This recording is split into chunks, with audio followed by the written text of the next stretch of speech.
Hola, ¿qué tal? Bienvenidos a Seres de Acción.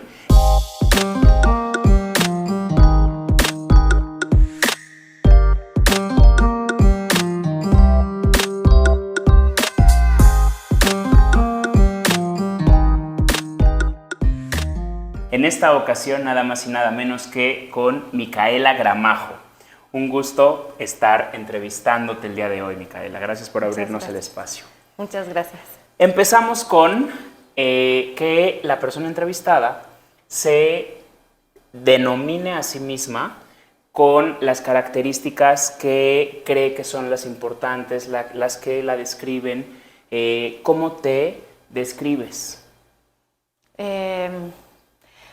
Pues me pienso como una persona de teatro. Nunca me he sentido muy cómoda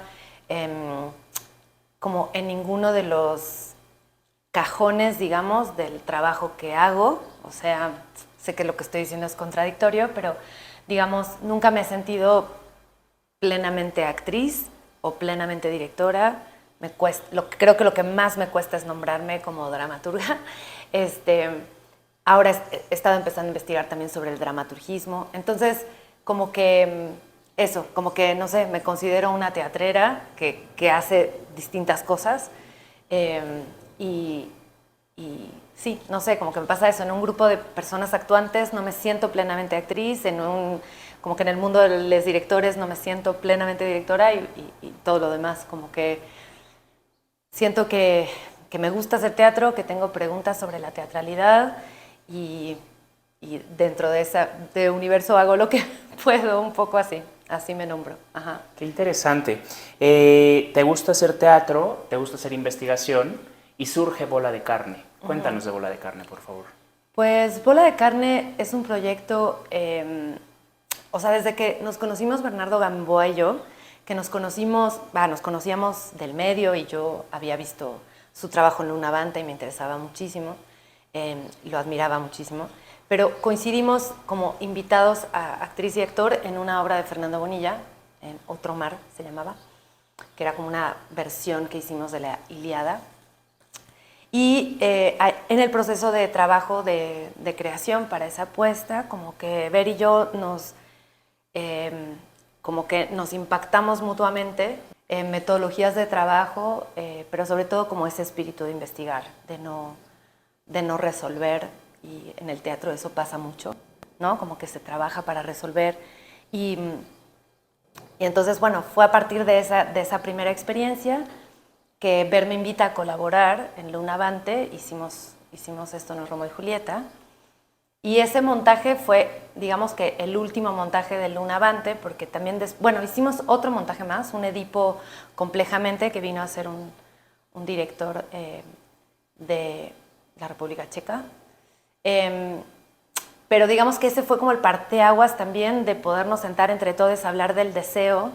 Y ahí descubrimos que no queríamos ir en la misma dirección o no de la misma manera.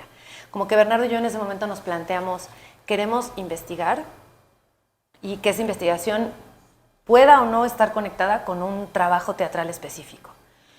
Pero queremos investigar sobre la teatralidad, queremos poner nuestras preguntas en acción en un espacio de trabajo y en ese momento dijimos, ok, nosotros queremos trabajar 5 días a la semana, de 3 a 5 horas diarias, y eso es lo que nosotros sentimos que es lo que necesitamos y qué es lo que queremos.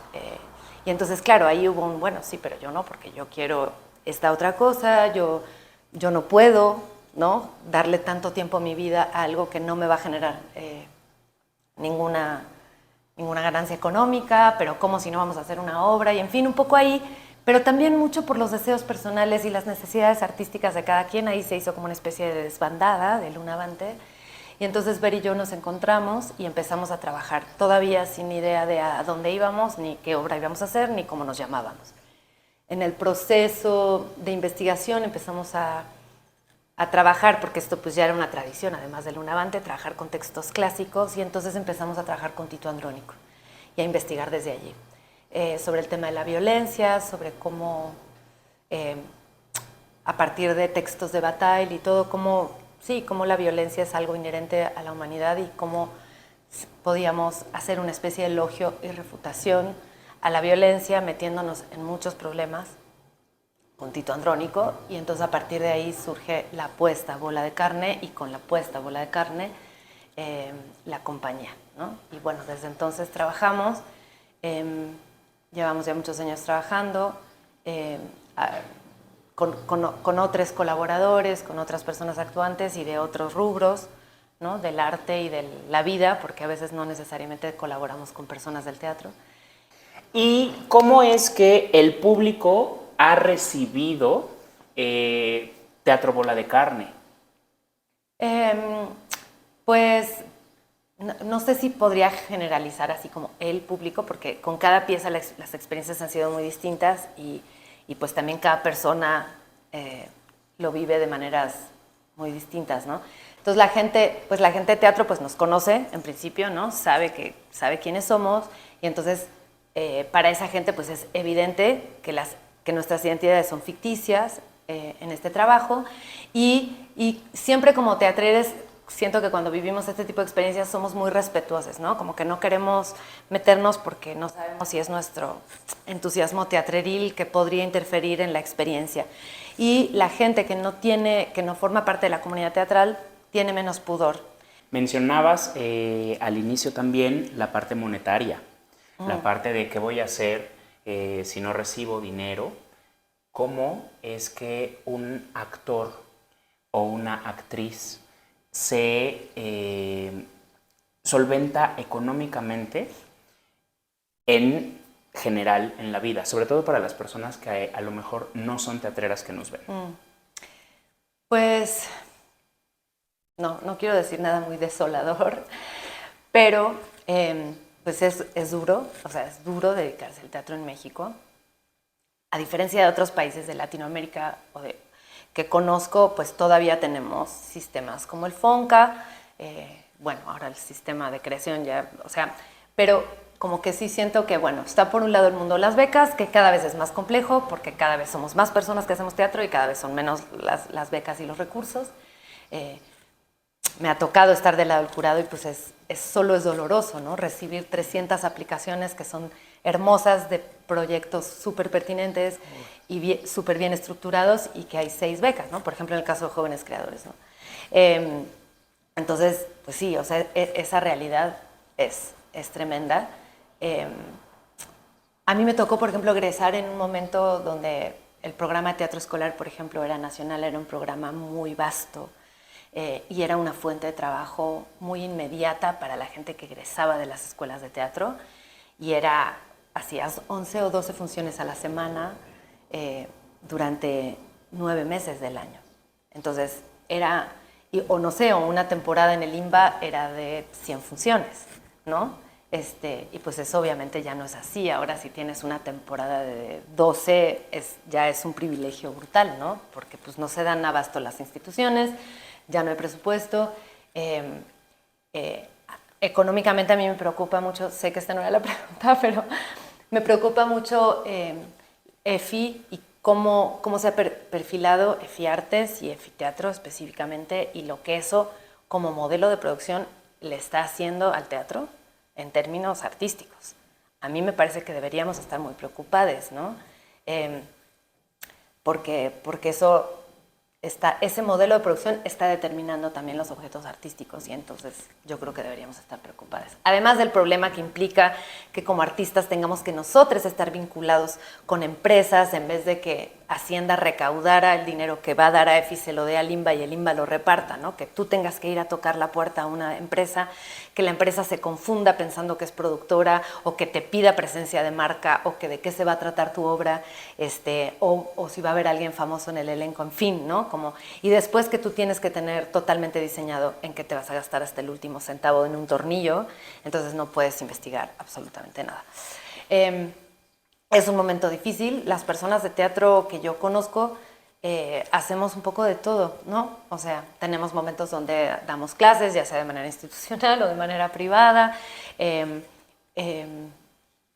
y nada, hacemos un poco de todo. Bernardo y yo, en el caso de Bola de Carne, sí creo que hemos logrado, en menor o mayor medida durante todos estos años, como combinar nuestros trabajos pagados, ¿no? Siempre en el teatro, eso sí, hemos tenido esa suerte, ¿no? Siempre en el teatro,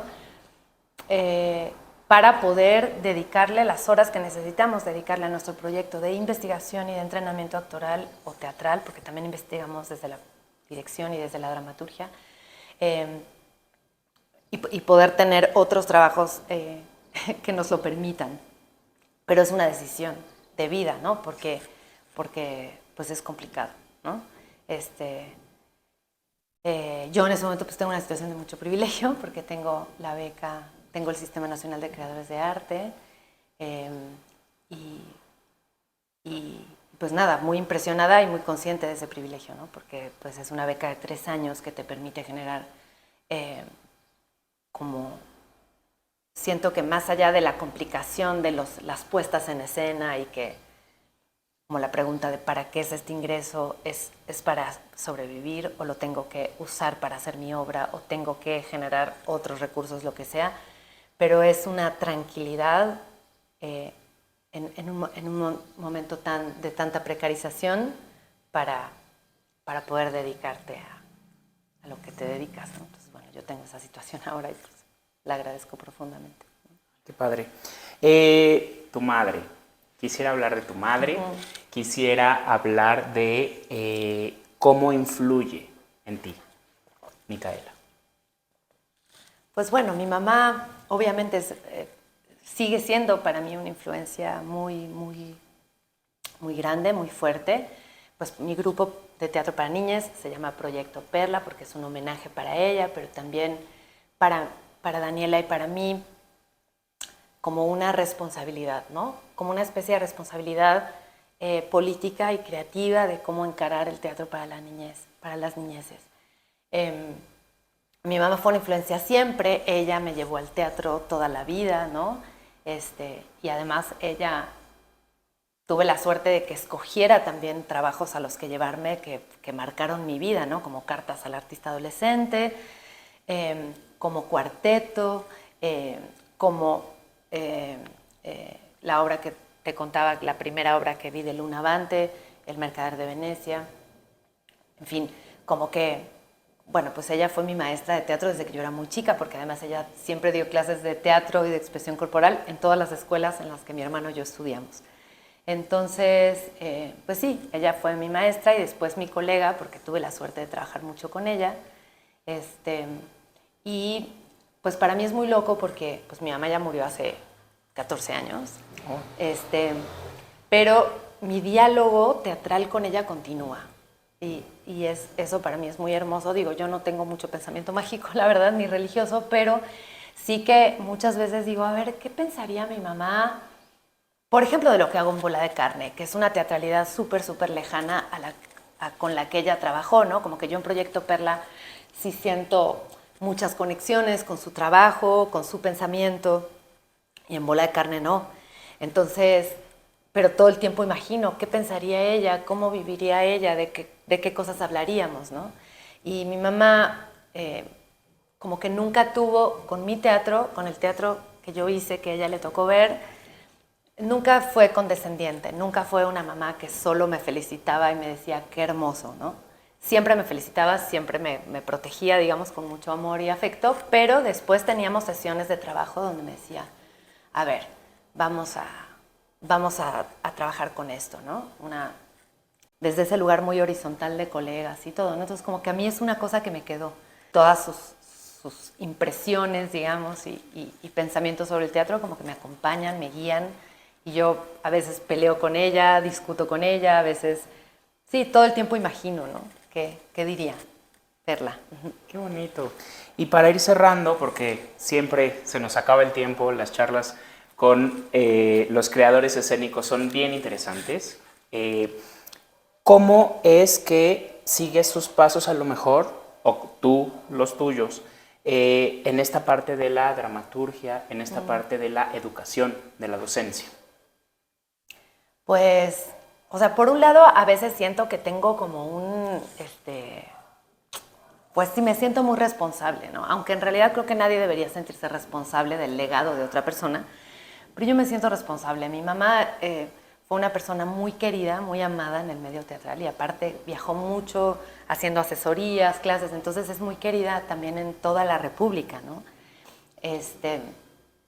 Pero bueno, yo me siento responsable como de continuar su trabajo en el sentido de la lucha política, de que el teatro para las niñeces tenga un espacio en el arte, en la cultura, en el mundo teatral y en el mundo de las políticas culturales que se merece, ¿no? Que deje de ser, como ella decía, el patito feo del teatro, ¿no? Como la teatra, digo yo, ¿no? Entonces, en ese sentido, yo sí siento como ese de, pues recibí esa, ¿no? Como esa bandera, pues ahora yo la levanto, ¿no? Junto a mucha otra gente, obviamente. En México es un movimiento como político y cultural cada vez más grande, más potente y más lleno de gente hermosa que está pensando para las niñeces desde muchos campos. Estamos estudiando como cosas que antes siento que no estaban tan vinculadas con el teatro, desde la sociología, sobre adultismo, adultocentrismo y los derechos para las niñeces, los derechos culturales y ciudadanos y civiles para las niñeces. Entonces siento que pues es un movimiento cultural y político, ¿no? Que se nutre desde muchos campos. Del trabajo de mi mamá, o sea, yo siento que junto con toda una generación de mujeres dramaturgas increíbles que revolucionaron el teatro para niñas, como que yo lo que pienso ahora, y siento que estoy lejos de estar a la altura de esa revolución, pero trabajo todos los días para lograrlo, que es que como que ellas hicieron esa revolución de la dramaturgia, ¿no? Y entonces nos dejaron este campo tan fértil en términos de los temas y de los tratamientos y los abordajes de esos temas para la niñez en la dramaturgia, y siento que lo que nos toca ahora a nosotros es la revolución de la puesta en escena. Y siento que estamos lejos, porque en el mundo del teatro para niñas, yo observo en mi propio teatro, en el teatro que hacemos en Proyecto Perla y en el teatro que veo de mis colegas, que veo mucha calidad, mucho compromiso, trabajo muy hermoso, pero todavía siento teatralidades muy convencionales, ¿no? Poco arriesgadas, poco contemporáneas, y todavía siento que arrastramos muchos clichés en los modelos actorales en el teatro para las niñeces. Entonces siento que esa es la que nos toca y que tenemos que ir poco a poco como estirando esas fronteras, rompiendo el lenguaje, arriesgándonos un poco más, confiando en las niñas. Y para mí la revolución es mirar esa revolución que hicieron esas otras mujeres y ahora pensar qué nos toca a nosotras, y creo que el trabajo que nos toca tiene que ver con eso, con la puesta en escena, con los modelos actorales y con pues, seguir estudiando, aprendiendo y explotando, ¿no? En el teatro para niñas. Gracias por compartir. Finalmente, tenemos dos dinámicas breves en Seres de Acción. Una es si puedes recordar algún fragmento de algún personaje que hayas interpretado que te impacte. Si tienes el diálogo, increíble. Si no, no te preocupes con que nos cuentes qué es lo que hacía, de qué se trataba ese momento, esa obra que quieras compartir con el espectador. Ya me voy a poner muy emocional.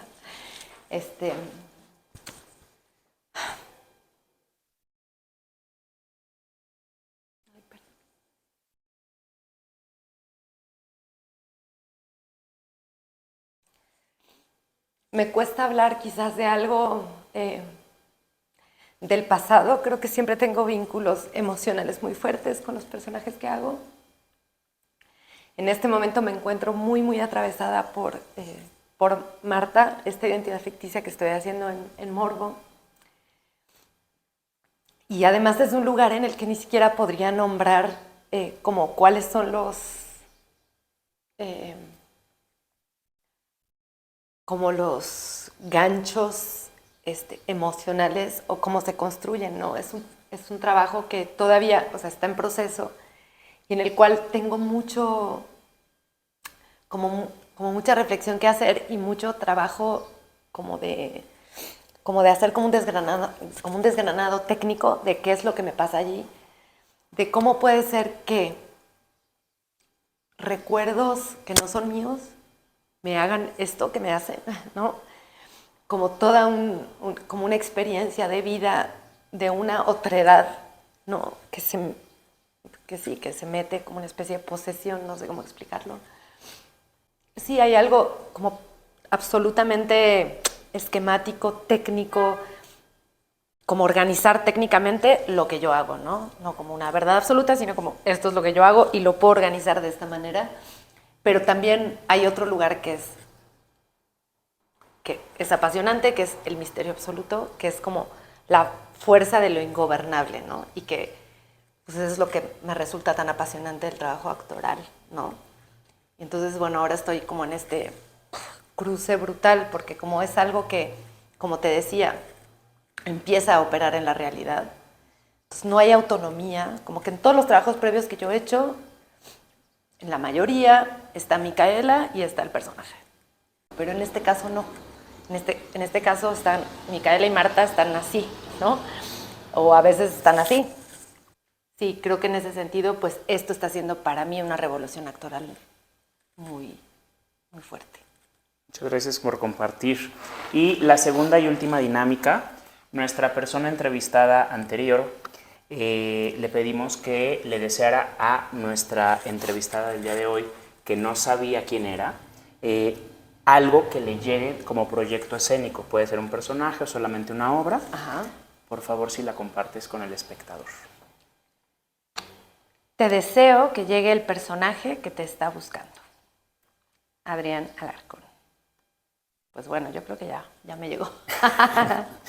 Y si por favor nos puedes ahora, a la próxima persona entrevistada, desearle un personaje o una obra que le suceda, por favor. Ok. Y de esta forma despedimos este capítulo de Seres de Acción. Muchas gracias por seguirnos en redes. Estamos en TikTok, Instagram, Facebook. Denos por favor seguir en YouTube. Y bueno, pues esto fue la delicia de entrevista con Micaela Gramajo. Muchas gracias, que tengan muy buen día.